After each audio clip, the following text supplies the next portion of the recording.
नमस्कार दोस्तों bank account freeze होने पर अगर आपको डर है कि साइबर सेल आपको कहीं अरेस्ट न कर ले और आपका बैंक अकाउंट फर्स्ट, सेकंड या थर्ड लेयर में फ्रीज होता है, तो आपको क्या करना चाहिए ऐसी परिस्थिति से बचने के लिए? क्या आप एंटिसिपेटरी बेल ले सकते हैं ऐसी स्थिति में? तो आज इस वीडियो में हम इसी टॉपिक पर डिस्कस करने वाले हैं। वीडियो बहुत ही इंटरेस्टिंग होने वाला है, इसे आप अंत तक जरूर देखिएगा। दोस्तों, मैं हूं एडवोकेट आयुष गर्ग और आप देख रहे हैं अपना YouTube channel Online Legal centre.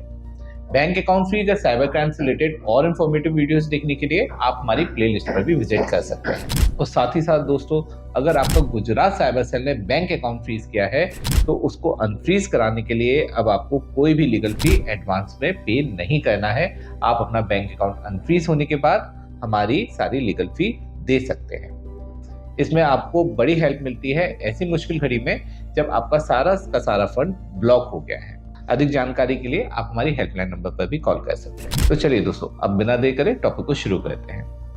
दोस्तों, अगर आप P2P ट्रेडिंग करते हैं, बैटिंग ऐप से आपने कभी विड्रॉ किया है या फिर आपके अकाउंट में कहीं से भी कोई फ्रॉडलेंट ट्रांजैक्शन आ गया है, तो आपका bank account cyber cell freeze कर देता है। कई बार दोस्तों हमारे अकाउंट में डायरेक्ट फंड आ जाता है, फर्स्ट, सेकंड या थर्ड लेयर में हमारा अकाउंट फ्रीज हो जाता है। ऐसी स्थिति में हमें सबसे ज्यादा डर इस चीज का लगता है, कहीं साइबर सेल हमें अरेस्ट न कर ले। दोस्तों, साइबर सेल आपको सेक्शन 41A 35(3) BNS एक्ट में नोटिस भेजता है।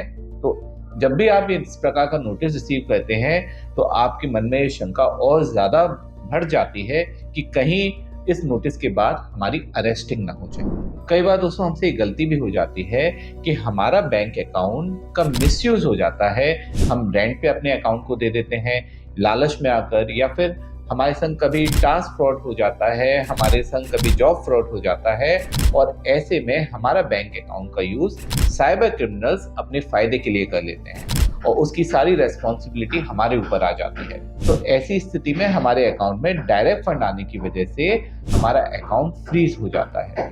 ये स्थिति एक बड़ी ही खतरनाक स्थिति होती है, क्योंकि डायरेक्ट फंड हमारे अकाउंट में आया है, हमारे बैंक अकाउंट का मिसयूज किया गया है और साइबर सेल इसको इस तरीके से ट्रीट करता है कि हम ही साइबर क्रिमिनल हैं या फिर हमारे अकाउंट का कहीं ना कहीं कोई ना कोई लिंक उन साइबर क्रिमिनल से है। तो इन सभी परिस्थितियों में हमें डर इस चीज का होता है कि कहीं हमें इन सब कारणों से गिरफ्तार न कर लिया जाए। हमने कुछ भी गलत नहीं किया है, हमारा कहीं कोई रोल नहीं है ऐसा, लेकिन हमारे अकाउंट में फंड आया है तो साइबर सेल हमें अरेस्ट कर सकता है। ये डर आपको हमेशा सताता है। अब इसका सॉल्यूशन क्या है? दोस्तों, पहली बात तो ये, अगर आपके बैंक अकाउंट में फंड डायरेक्ट नहीं आया है या फिर आपका साइबर क्रिमिनल से कोई डायरेक्ट लिंक नहीं है, तो साइबर सेल आपको अरेस्ट नहीं करता है। लेकिन दोस्तों, अगर आपका डायरेक्ट लिंक है साइबर क्रिमिनल से या आपके अकाउंट में डायरेक्ट फंड आया है, तो आपको साइबर सेल, अगर आप उसमें कोऑपरेट नहीं करते हैं, तो अरेस्ट भी कर सकता है। तो दोस्तों, अगर आपको इस चीज का डर है कि साइबर सेल आपको अरेस्ट कर ले, तो आपको एंटिसिपेटरी बेल के लिए आगे अप्लाई करना चाहिए। दोस्तों, क्रिमिनल प्रोसीजर कोड 438 सेक्शन के अंतर्गत एंटिसिपेटरी बेल का प्रावधान। इसके अंतर्गत अगर आपको एंटिसिपेटरी बेल चाहिए तो आप सेशन कोर्ट में अप्लाई कर सकते हैं। सेशन कोर्ट से आपको एंटिसिपेटरी बेल ग्रांट हो सकती है। अगर सेशन कोर्ट से आपको एंटिसिपेटरी बेल नहीं मिलती है तो आप हाई कोर्ट में भी एंटिसिपेटरी बेल के लिए अप्लाई कर सकते हैं। एंटिसिपेटरी बेल हमेशा गिरफ्तार होने से पहले ही अप्लाई करना होता है। अगर आपको लगता है आपको गिरफ्तार किया जा सकता है तो आप एंटिसिपेटरी बेल के लिए अप्लाई कर सकते हैं। अगर आपको गिरफ्तार कर लिया जाता है साइबर सेल के थ्रू, तो फिर आपको एंटिसिपेटरी बेल की जगह रेगुलर बेल के लिए अप्लाई करना होता है। अब दोस्तों, आप एक बात ध्यान रखिए, एंटिसिपेटरी बेल के लिए आपको अप्लाई कहाँ करना है?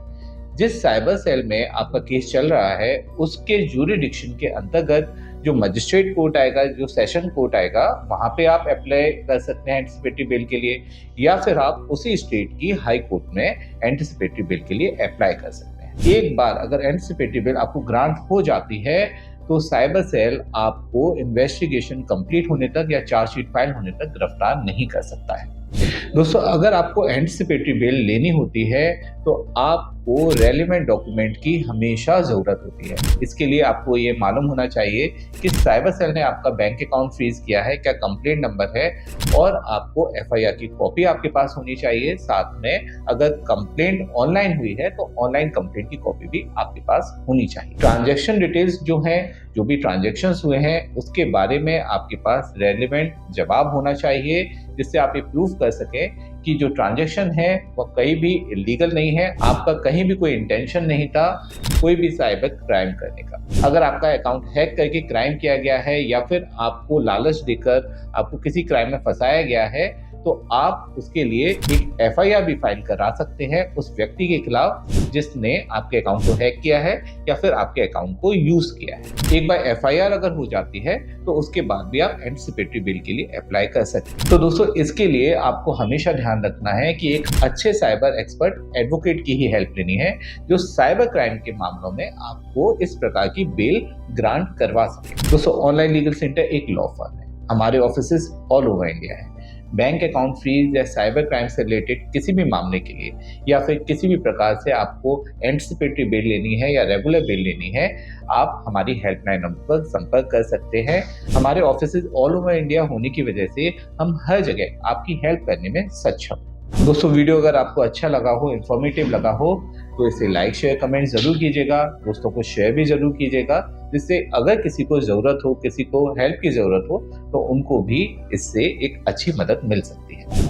अंत में सतर्क रहें, अपने अधिकारों के लिए जागरूक रहें और ऑनलाइन लीगल सेंटर से जुड़े रहें। मिलते हैं अगले वीडियो में। जय हिंद।